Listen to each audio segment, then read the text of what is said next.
गणदेवताय गणाध्यक्षाय धीमहि गुणशरीराय गुणमण्डिताय गुणेशानाय धीमहि गुणातीताय गुणाधीशाय गुणप्रविष्टाय धीमहि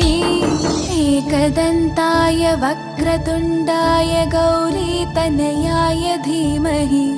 गजेशानाय भालचन्द्राय श्रीगणेशाय धीमहि एकदन्ताय वक्रतुण्डाय गौरीतनयाय धीमहि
गीतसाराय गीततत्त्वाय गीतगोत्राय धीमहि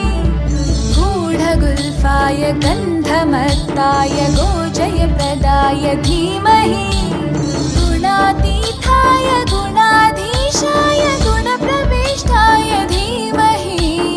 एकदन्ताय वक्रतुण्डाय गौरीतनयाय धीमहि गजेशानाय भालचन्द्राय श्री